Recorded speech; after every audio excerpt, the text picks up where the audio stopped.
It is the Beaver Banter Podcast. I'm CJ Baumgartner with my co-host Ian Rivers. And Ian, we've been talking about it over the course of the last podcast. Lucas of Beaver Territory in to join us on the Beaver Banter Podcast for the first time in the 23-24 season. Hey, Lucas, how's it going? Good. How are you guys doing? Doing pretty good. Pretty good myself, man. So, what have you been up to over at Beaver Territory quickly before we dive into things? And for those who don't know, what is Beaver Territory? Sure. Beaver Tory is just a kind of a blog right now that I'm running. Try and keep track of news related to both the men's and women's hockey teams at Bemidji State. Keep on top of all the recruiting pieces with that. And then I usually will write a series preview before each weekend series for the men's teams and season previews for both teams. Awesome. You can find that at beaverterritory.substack.com. You can also find me on Twitter at Beav Territory, BEAV, and on Facebook. Awesome. And, even too, like your setup, you got a little bit of a nice little hockey setup behind you, and we can show that to everybody now that we're on a video feed here. You got the night for those who are on the podcast feed, though, explain what you got going on behind you there. Yeah, I've got a couple of my jerseys in my collection. I got a couple more coming and a couple upstairs still. So we've got the alternates from the early 2010s, the alternate from the 2008-2009 season with the Beaver head logo on it, and then just a standard away jersey. I gotta say that one on my far left there, with the white one with the script, that one looks really cool. Where did you get that? That one I ordered from a jersey collector. I bought from a jersey collector.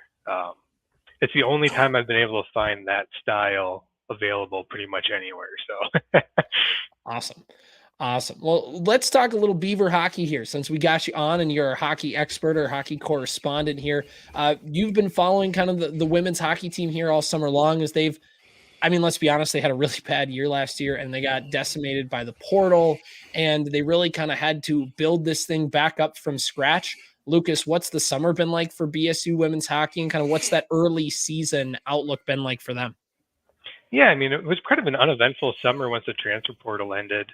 Like you said, they did lose a number of players to that and two rival teams, a couple going to St. Cloud, Claire Vekic going to Minnesota State. They did bring in one player from Minnesota State, a goaltender, Emerald Kelly. And they kicked off the season here, at the end of September, which always catches everyone off guard watching hockey at the end of September. Oh, my goodness. They had gone down to Lindenwood, played two competitive games. Took a few too many penalties in the first game, dropped that one, and then got swept that Saturday as well. Had a week off, came back for the RPI series at home to kick off the home season. Tied the first night and unfortunately lost on the second night too. So a rough start for the team. If you're looking for positives, the freshman class has definitely been producing. Kate Johnson, Haley Armstrong, Eva Filipova was good in that in her one opportunity down at Lindenwood. So there are some positives. It's a super young team, super inexperienced team, and there's going to be a learning curve there as they, really get up to speed here in college hockey. They have 6 freshmen, and they're playing them every game. Each defensive pairing has a freshman on it, and they're trying to keep some of those freshmen together in the forward lines and have them grow together, which is kind of cool to see. I've been happy to see how they're lining up those young girls, young women. Yeah, they get a chance to see some of those transfers this weekend coming up. They're in St. Cloud State with a matchup against a ranked team. You see a lot of ranked teams in the WCHA. It's a pretty powerful women's hockey conference at this point in its career or in its tenure. What are you looking for in that series against St. Cloud State? Is there anything you're looking to take away from result-wise, or just kind of taking it game by game and looking at it more from a process standpoint, more than a result standpoint? Because I think that's kind of what we're expecting this year. Yeah, I'd have to say the latter for sure. You just want to see continuous improvement from that group. St. Cloud's, like I said, a ranked team. They did slip up a little bit last weekend. They had a loss against Mercyhurst. So they showed a little bit of vulnerability there. But really, yeah, you just want to see the team continue to grow, continue to develop, and really see who's gonna step up on that team and score for them. And you mentioned it earlier, giving all those freshmen a chance to just get out on the ice and skate and kind of take their lumps a little bit. Now that we've kind of seen that small sample size, what are a couple areas where you think, like this is really what's promising, and where are a couple areas where it's like, yeah, they're a bunch of freshmen out on the ice? Yeah, you can definitely tell defensively that there's some growing up to do. Again, you have a freshman on each of those defensive pairings that was playing in high school in Minnesota a year ago. Um, I've seen definitely some good things. They're competing. Every game there hasn't really been a blowout at all yet. They've been competitive. They've and they just have so much. One positive about that team is they have a lot of team speed. I mean, they're fast. They have been able to generate some opportunities on the rush and on counterattacks that have they have capitalized on a few of them, but you can definitely tell that's going to be a strength of this team going forward, is that team speed. Yeah, speed is a big thing. Like if you can win those, helps with the 50-50 puck battle sometimes, if you're in a foot race down the ice, prevent an icing, and that can go a long way, as we've seen sometimes on the men's and women's side. So I think that's a big positive. Are you looking at, we're looking at more of a process-based approach this year, obviously, but from a results standpoint, are you looking at this team to kind of be obviously towards the bottom probably of the WCHA, but you think there's any chance that they could finish above a team like St. Thomas or Minnesota State this year? Or is it kind of just like, you know what, let's put the results on the back burner right now, and we'll focus on that. If we come down to the end of the season, maybe we can, steal some of those games, but. Yeah, it's still a little early to tell right now. I think for the most part, I'm not looking at results at all for that team. I think they have opportunities to pick up wins, like you said, against Minnesota State, St. Thomas. Those, they should be in those games, and they should be able to compete and hopefully come away with victories. They have a holiday tournament that they should be able to do pretty well in too, with Robert Morris coming back from their hiatus in that tournament right away. But for the most part, I just want to see the team be competitive, be hustling, and see improvement from them throughout the whole year. Yeah, I think that's one of the big things that we saw last year, is a big difference from, even when the team wasn't the most successful back 4, 5, 6 years ago, when they're playing these teams against, Ohio State, Wisconsin, the results are getting a little bit uglier. And hopefully this season, that's the one thing I'm looking for, is just maybe reel that back in a little bit. Maybe not any 13-1 or 13-0, whatever it was to Wisconsin last year. Let's reel that back in, play a little bit more competitive. And I think that's the least you can ask. And I think that they, so far, like you said, so good. They haven't really been skated circles around in any of these games so far. Yeah, I mean, we'll see what happens. After we got swept by Lindenwood, Wisconsin ended up playing them the next weekend and put up a 16 spot on them. So, that Wisconsin team's looking really, really good this year. Yeah, that's a tough spot to be in. I mean, it's a little bit imbalanced at the top. I think you're starting to see more and more teams kind of become consistent powerhouses in women's hockey. Duluth has kind of crept in there over the last couple of seasons and been consistently ranked. And I think they've made a few tournaments themselves. And it's taken a little bit longer to trickle down. And some of the teams at the bottom are left with a little bit less talent than the teams at the top. But hopefully, in the next 5 to 10 years, that's kind of even better. I would hope that we can get a more competitive conference, and that's what Bemidji State's building towards, is trying to make the bottom half of the conference not be quite so down. And, I think eventually you would hope maybe turn it into maybe not the level of Wisconsin, but we'll get there. Yeah, 100%. I mean, you have 4 of the top 5 teams, I think, right now in the nation are in the WCHA. St. Cloud, I think, might be included in that, but Minnesota State, well, no, they wouldn't be. So St. Cloud, Minnesota State, and St. Thomas are all closing that gap quick too. Yeah. Yeah. And so I got one more thing for you here on women's hockey, Lucas. And this is kind of the big thing. And maybe it's kind of something to look forward to, look towards and talk about as the season gets over. But, it's the thing with college hockey and the transfer portal. And the Beavers are playing a lot of freshmen, and that's great. And it's really fun to see them get that opportunity. It's going to be fun to watch them grow. as the season goes along. Is there any like creeping suspicion or like worry in the gut of your stomach or in like the back of your head of like, if one of these girls is like a really great season, are we at fear of losing them to the portal? Or are you just kind of like, what, I want to watch good hockey from them and kind of see what happens from there? Yeah, I think that does always have to be a worry that you have, or that always has to be in the back of your head at this point. I think they've recruited a really good group though, and hopefully that we can see them stick together. I think that they'll continue to improve and be a really good class year, a senior class year in 4 years. Yeah, I think it's just the landscape of college athletics right now is just it's always in the back of your mind. And I know we talked about that a little bit from the men's team perspective last year, but I think dwelling on it's probably not the best way to go about it. If it happens at the end of the year, but enjoy the ride if that's Right. all it's going to be, is a 1 year kind of deal. But at the end of the day, you got to trust. And the men's team last year, I mean, they were one of 3 teams in the country that didn't have any leaving transfers. So if they can build Right. that type of culture on the women's side as well, obviously it was kind of the opposite for the women last year. But if they can start building towards something like that, where the culture is just so good that even if tough results are what's coming through the pipeline, I think that's like Lucas kind of said, you focus on that later on in the season and after the season kind of ends. But during the season, you just take the players you got and you hope to win some games. Yeah, exactly. So, all right, here we go. This is been the talk of the weekend. You guys like a little bit of icebreakers? Is that something you guys are into? It reminds me of my first weekend on campus at Bemidji State University. I did more icebreakers in those 2 days than I did in my entire life. So before we talk about the icebreaker tournament, do you guys want to do 2 truths and a lie? Is that what we're ready to do? God. Oh boy. Let's skip over that for now, but we'll circle back to it.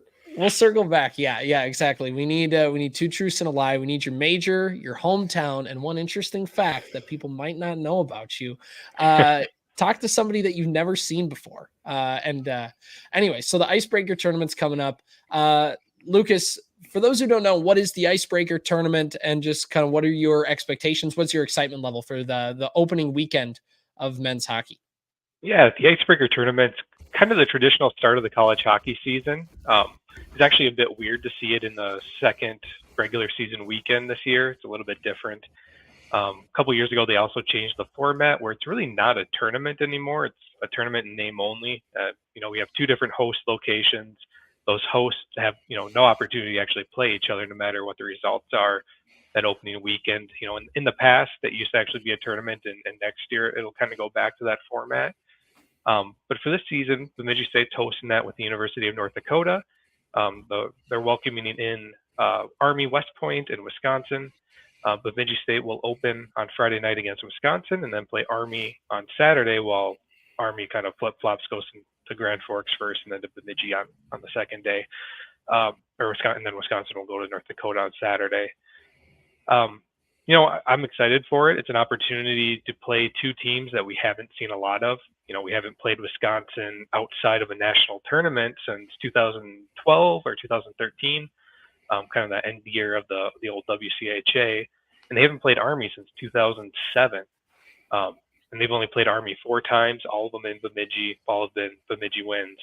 And Wisconsin's really, this is going to be the 9th all-time meeting with Wisconsin, with the only win for Bemidji State coming back a couple years ago in the tournament. So, it's an exciting opportunity to get to play a couple of teams you don't see a lot. You also get big out-of-conference games right away. When you have a game against a Big Ten opponent, a win there, helps your pairwise quite a bit, especially if Wisconsin continues to improve and plays well in the Big Ten. And Army, on the other hand, would be more of a pairwise bomb if you lose it. Like losing to an Atlantic hockey team is just not a thing you can do if you want to have an at-large bid into the NCAA tournament. I think they're 0-1 on the season. They lost like 6-0 last week to Union. I can't. Yep. Union College. So yep, they got outshot 48-19 in that game, I believe. Yikes. It was on Sunday afternoon at like 2:00. So I was watching a football game and I had that on my other screen while I was watching football, and it was just like, it was completely uncompetitive. Like I was really surprised. Army, I believe, made the semifinals last year of the Atlantic Hockey Tournament. I They think actually so. have a lot of returning players from that team. They're a young team, but they had some good scorers come back for them. I mean, they have Max Itakagi, I believe. I don't know how to pronounce his last name, but he was their leading scorer a year ago. Joey Baez had 21 goals for them a season ago. He's back. I think he's only a sophomore too, or a junior. They have talent. I really don't understand. I mean, they have 12 freshmen. I mean, they just have a huge freshman class right now, and I think 9 sophomores. So just a really young team. And yeah, they got steamrolled by Union. Yeah, so look for Bemidji State to take control of that game early, and hopefully they can, like you said, not have a big pairwise bomb on the schedule there, and kind of tank that. But this game against Wisconsin, I think, is the really interesting one. Like you said, the last time we played them was in the national tournament, 2021. That was a great day, wasn't it? Yeah, it was. It was so great. And this is obviously a completely different Wisconsin team. The coach is gone. Granado is out. Mike Hastings is in. I often refer to them as the Wisconsin Mavericks because of, it took a couple players from down south in Mankato there. I think this is a winnable game. What are you looking for? Obviously, Wisconsin 2-0, but they beat Augustana, so I don't know how much credit I'm going to give them necessarily for a great weekend there. But certainly going to be a more improved team. I don't think there's any way that this Wisconsin team could get worse. I think they're coached better now, and I think that just getting some of that Mankato talent in alone, let alone the recruits that Hastings brought with, is going to be an improvement from last year. So, like you said, they're receiving votes. I think it's going to be a tough game. What are you looking for from this game? Yeah, in typical Mike Hastings fashion, they only gave up 43 shots on the weekend a year ago to Augustana. I think it was 18 and 25. They had shutouts in both games for a program that hadn't had back-to-back shutouts since the 60s, I think, or maybe that was to open the season. They hadn't had back-to-back shutouts since the 60s.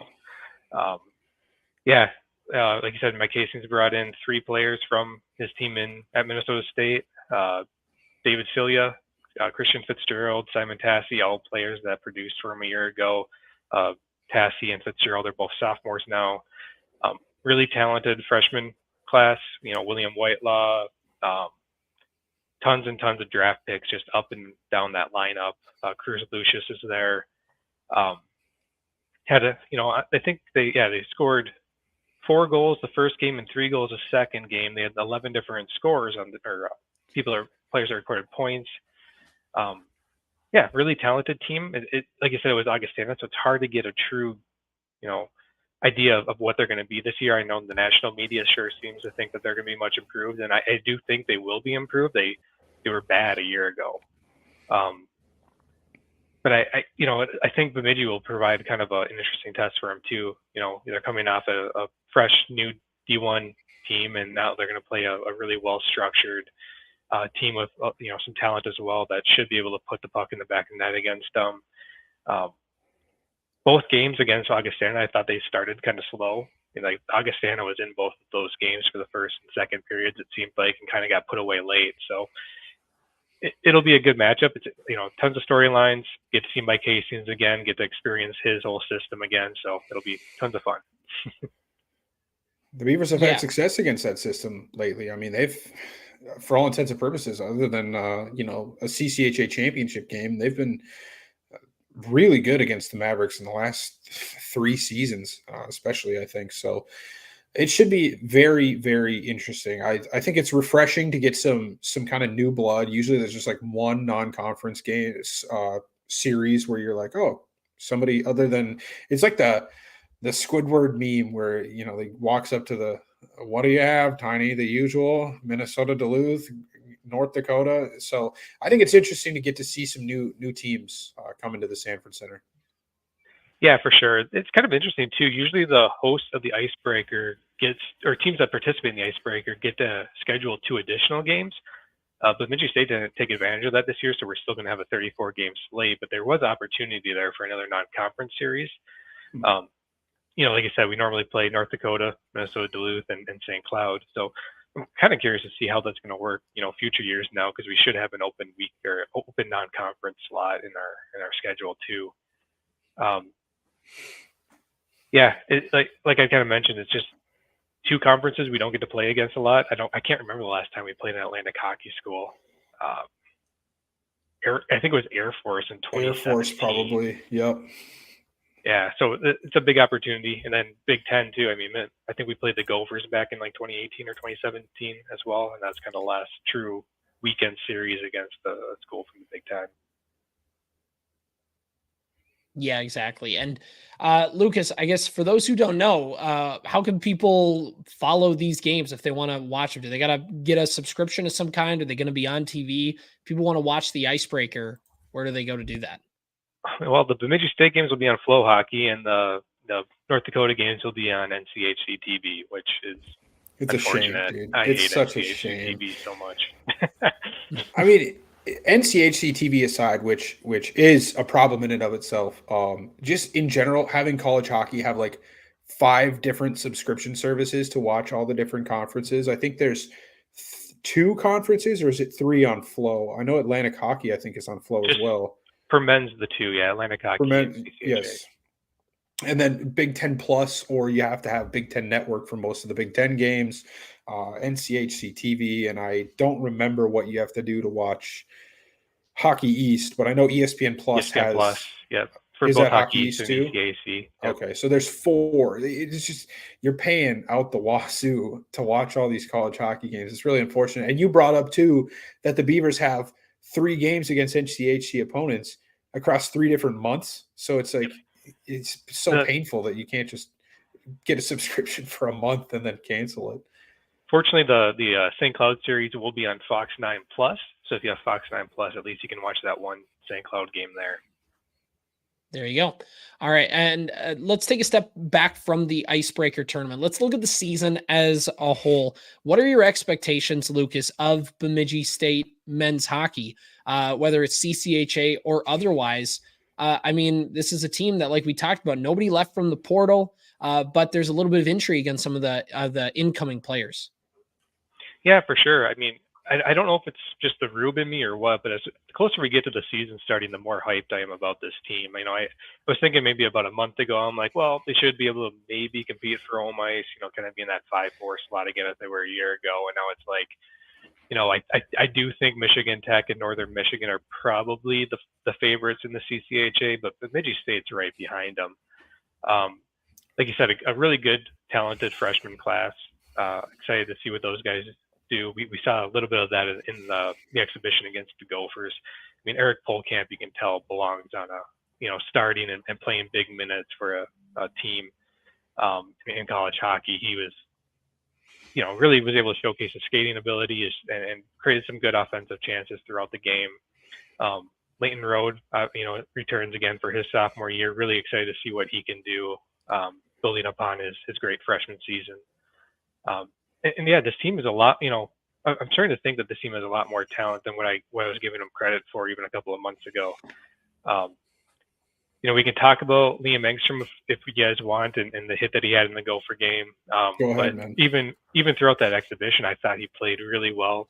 The coaching staff trusted him enough to put him on the first power play unit. He was playing second line minutes too. So I think he's got a lot more skill and talent than what I anticipated.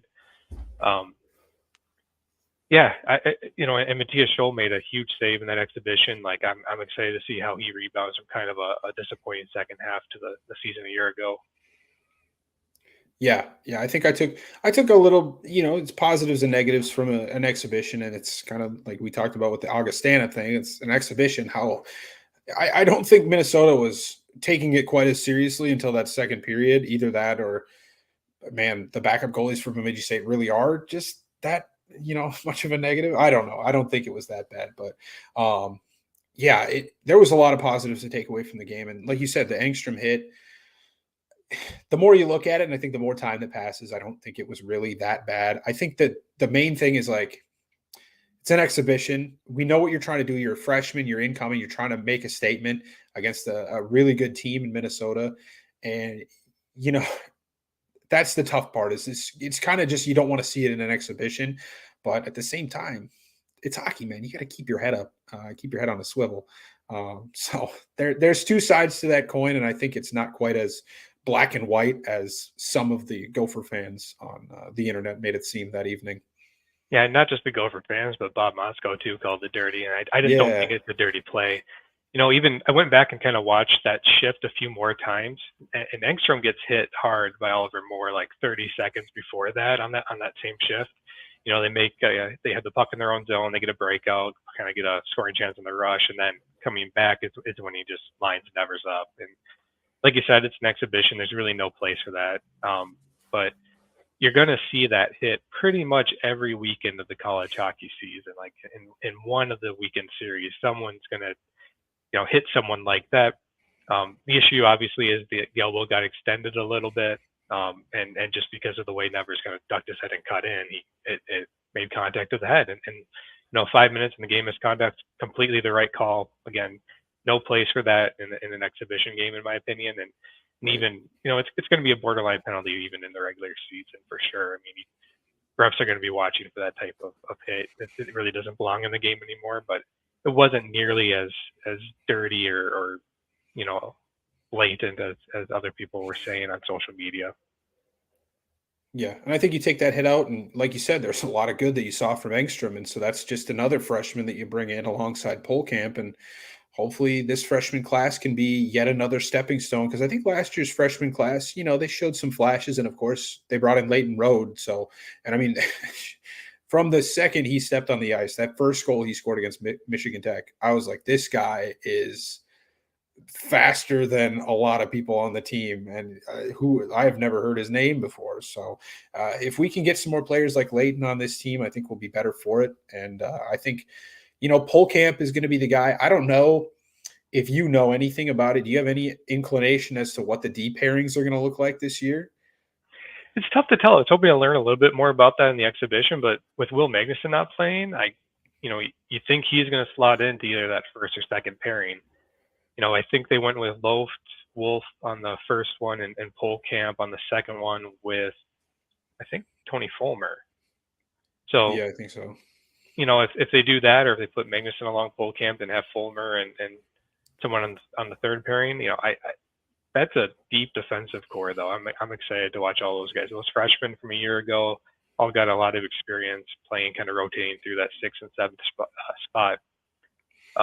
So it's cool to see. And Mitchell Wolf, if he is going to play on that top pairing, he had a really good game against the Gophers too. I thought he played really well. All right, I'm gonna kill the mood here just a little bit, Lucas. What's an area of this hockey team that maybe concerns you or maybe makes you go, okay, like there's a lot of good things to like about this team, but here's an area where like I'm still not as quite as sold on. I'll answer for you, Lucas. It's the final 2 minutes of a hockey game. That's got to be it. That's got to be the answer. Boy, I've got a list. No, I've got a list, and that's on there too. Closing out games is something they didn't do well a year ago. Depth scoring, we really, there's a whole bunch of players on this team that I can say, have the talent and have the ability to put the puck in the net, but we haven't seen it from a whole lot of them. Yuri Väisänen had the goal in the exhibition. I think he'll have a big year.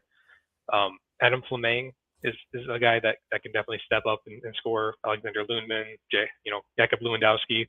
There's a whole slew of names that you can put, throw out there and say that these are all guys that can step into a secondary scoring role or score on that first line. But now they need to do it.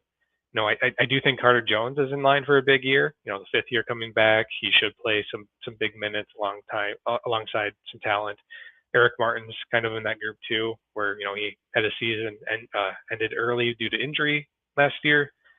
You just need to see someone, a couple of guys from that group of players step up and score. I think that something that I noticed last year, there's two guys that had over 10 goals, and that's Ross Armour, who's gone, and Leighton Road with 13. And then everybody else is kind of like a pick your weekend, Mitchell Martin scored a lot of goals, I think, early in the season, and then kind of tapered off. I think the first 2 weekends of the season, he had like 4 goals or something like that. And then he finished the season with 8 goals. And so, you see guys like you said, Lundman kind of steps up and he has the weekend, and Lewandowski, every once and then he has a couple good games in a row. But I'm looking for a more consistent approach because it's nice to have depth and guys that can score from anywhere and anybody can do it. You're not necessarily just worried about one line scoring on you. But I think it's got to be more consistent. You got to have 2 or 3 guys you can kind of rely on. I think back to the days of the McNaughton Cup run and how many guys on that team did you count on to score big goals? In front of the net, Jay Dickman, you had Jerry Fitzgerald and Kyle Bauman, and guys like Charlie O'Connor even had a pretty good goal scoring year that season. So there was a lot of goal scoring prowess on that year on that team, and I'm looking for improvement. It doesn't have to be perfect necessarily this year. I think we're still kind of building towards what we want to be ultimately as a team, but I think we need to see some improvement in terms of consistency from goal scorers over the course of the season. Yeah, 100%. I'm glad you mentioned Ross Armour too, because I think half of his goals came on the power play. I think he had 14 and 7 were power play goals. Like that's going to be a big piece that this team needs to replace on that first power play unit. Ross kind of played that net front role.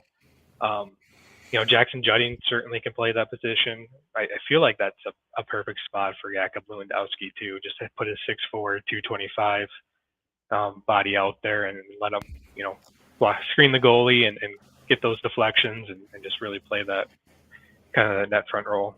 Mm-hmm. Yeah, absolutely. One thing I won't miss about Ross Armour is his 30 penalty minutes that I think he led the team in penalty minutes last year. So hopefully we can get that cleaned up. But I think ultimately Bemidji State was one of the least penalized teams in the country over the course of last season. I think they were pretty well disciplined. I think they were second fewest, just behind Quinnipiac. Mm-hmm. The one negative is they still had more penalty minutes or more penalty killing time than they did power play time, which just doesn't make sense to me. But they do not draw penalties either. It was really weird when I was looking at that stat because they were, I think, in the CCHA at least, they had the fewest penalty minutes, but also the fewest power plays. Do you think that has anything to do with? I think I brought it up a couple of times last year where it felt like the third period woes sometimes came down to the fact that it looked like we were playing soccer out there, where it's like the third period, we're like, yeah, we've got the lead. We're going to sit in and defend. And when you're not being aggressive offensively, I think that can kind of lead to, do you think that has anything to do with it? A little bit of lack of aggression offensively and kind of just playing a little bit more safe. And that kind of can probably lead to both being more safe defensively and offensively. So maybe. And I'm also wondering too, if you look at like the minute distribution between players and then, time spent on ice, you have Lasse Rosen and Will Zimolik playing 25 plus minutes a game. By the time they get to that third period, are they just dead tired? And same with Ross Armour and Leighton Road and that first line too. Were they just over relying on those guys and they just couldn't keep up by the end of the third? That could be. And maybe this year, you talk about a good incoming freshman class and some guys that were forced. I mean, we saw it last year. We were talking about it all last year. Is like, how good is it for these freshmen to get these minutes, whether it's offensively or defensively. And now hopefully we get to see that pay off in those sophomores and juniors that are now kind of climbing up the ranks. Hopefully that pays off for them. And we can be a little bit more deep this year. So we don't have to rely on those top lines as much, especially defensively, because that's something that I was going to bring up is just, man, the amount of minutes that guys like Zimolik and Rosen especially spent on the ice, it was like historic watching them back there for half of the game. But obviously they were very good. You want them on the ice, but yeah, it probably did. I mean, that probably had a big part of all those goals within the last 2 minutes of games. I think 9 times last year. That probably played at least a small part in that. Yeah, it'd be interesting to actually go back and look and see if they were on the ice for those goals a lot of those times because I wouldn't be surprised if that at least played, like you said, a small part in it. And hopefully, I think, Kyle Loth is going to eat up a ton of minutes for this team. And I think I'm fine with that. I mean, he's got the experience and he's such a solid defensive player that, I think he'll do well in that role too. But I don't think you can have 2 people at 25 plus minutes a game again. They were both top 10 nationally, Rosen and Zimolik, and I just don't think you can sustain that again with this team. So let's take another look here and let's point maybe towards CCHA, Lucas. Obviously, with Hastings leaving for Wisconsin and Mankato getting siphoned a little bit off by the Badgers. And I know you mentioned, the two Michigan schools are probably going to be towards that top of the CCHA, but what do you think this conference looks like? Is there a shot for the Beavers to be towards the top and dare I say at the very top? Yeah, I think so. I think it's such a competitive conference, top to bottom. You know, for the most part, I guess I don't know what to think of Lake Superior State yet. They had a couple of moments against Michigan State this last weekend. I thought they played actually okay. Bowling Green is kind of a question mark too. I'm not sure exactly where they're going to end up at the end of this year. They had I think they had a split with Robert Morris, and again, Robert Morris's first year back from their hiatus. But the rest of the conference is really good and deep, and everyone's got talent, everyone's got good goaltending. There's not really a bad goaltender in this league. So top to bottom, other than Pietala, yeah, I agree. Yeah.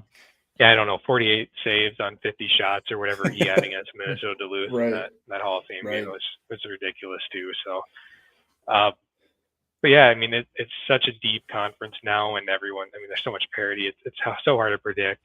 I do think the Beavers have a chance, and probably should be aiming for a top 4 finish, if not higher. I think I'll be disappointed if they're in the bottom 4, but there's been so much improvement by the teams around them. It's tough to tell.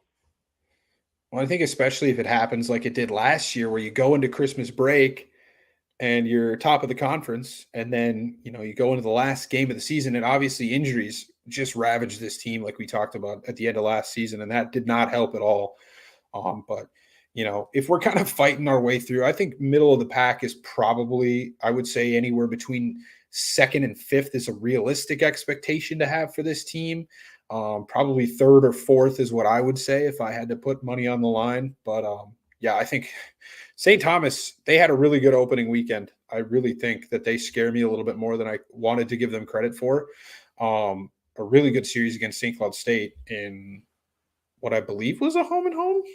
Or was that home and home? Yeah, home and home with St. Cloud State. So, and they won the game in St. Cloud. So, I mean, that's going to be a tough team. They were a tough team last year. It just didn't always matriculate into wins, but it was a lot of close games, a lot of close losses.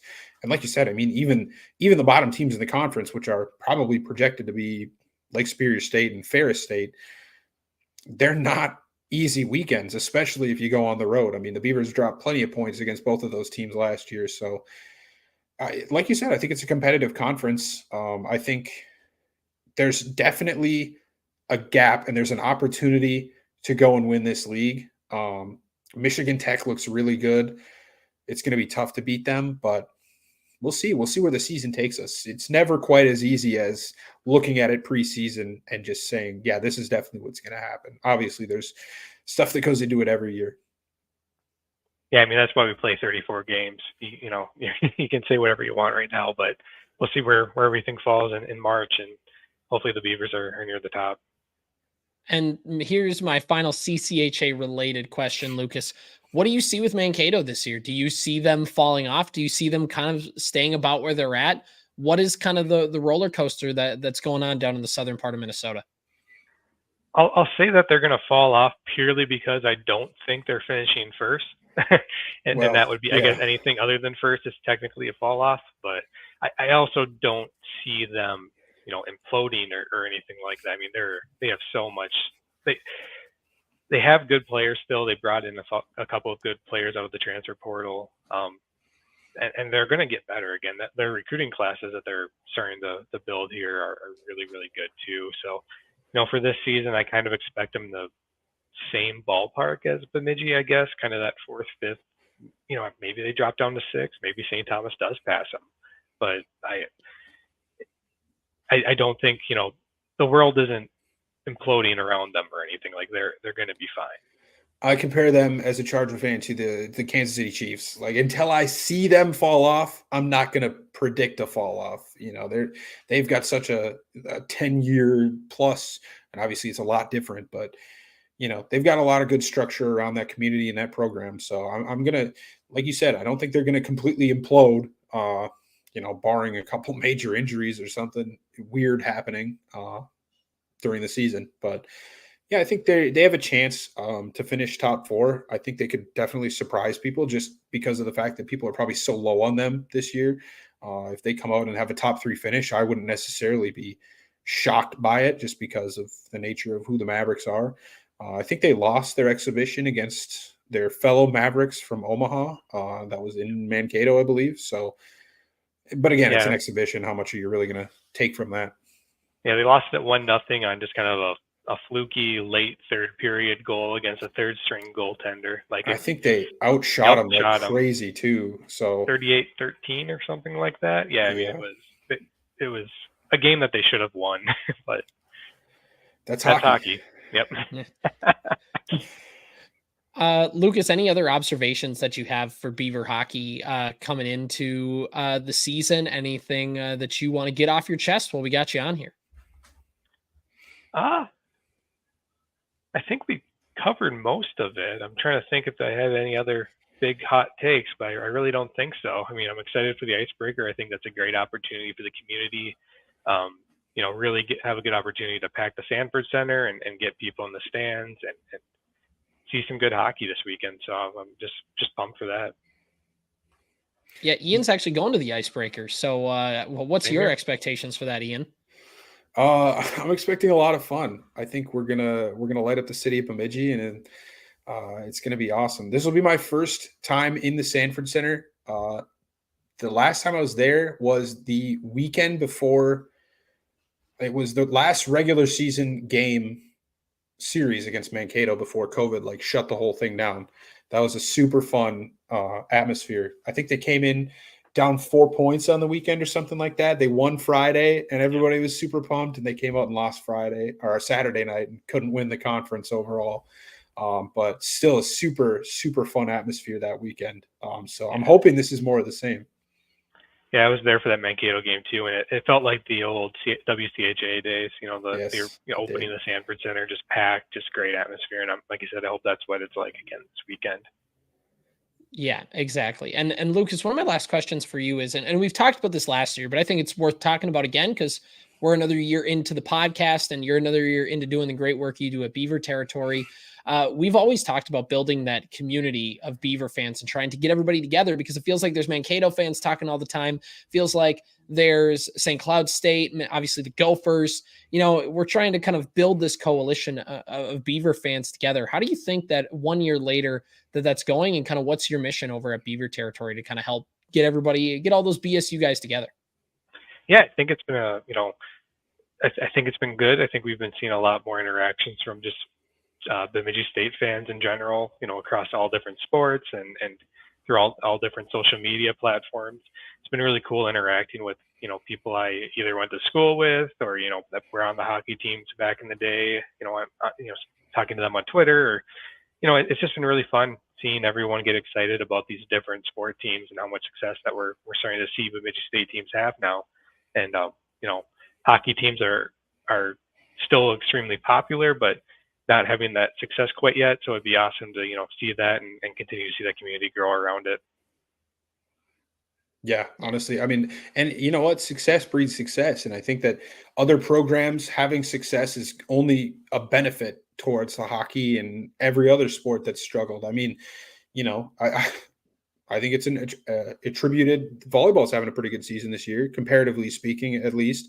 And I think that can be, maybe football and soccer being so successful is kind of helping, get their name on the map. And it just helps. Winning helps, and having other successful programs is only going to help build Bemidji State's brand, and hopefully hockey can do that because I think that's the biggest thing, man. I mean, it's a Division I sport. Naturally, it's going to draw the most attention, even if hockey's a little bit smaller sport than football or baseball or basketball. It's the biggest thing for Minnesota, especially. So, yeah, exactly. And so I guess, Lucas, as we wrap up this podcast here, one more time, where can they find you at Beaver Territory, and what's kind of some of the latest things you got up on there for people to check out? Yeah, go ahead and check out beaverterritory.substack.com. Still working on bringing over a lot of the information I had on the old website to this new site. Some of the recruiting information is still out on beaverterritory.com, and that website will be up until sometime in January. But hopefully I'll get everything transitioned over prior to then.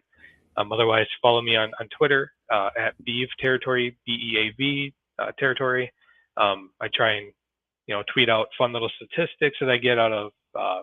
I just got my subscription renewed to Instat, so I can get some pretty good, deep analytical stats for people out of there, and I like to post the different time on ice, things like that. And then I on Facebook as well at Beaver Territory. So Lucas of Beaver Territory joining the Beaver Banter podcast. He's checking in to begin the hockey season, and we want to check in with you, Lucas, sporadically throughout the hockey season and get to talk with you on your thoughts as the campaign goes along. We look forward to it, Lucas. We always appreciate you coming on the podcast and sharing your insight, and we look forward to talking with you again later on in the season. Awesome. Thanks, guys, for having me. This has been the Beaver Banter podcast. Again, check us out on Apple Podcasts, Spotify, wherever you get your podcasts, as well as YouTube, Facebook, and Twitter or X or whatever you want to call it nowadays. We'll catch you guys next time.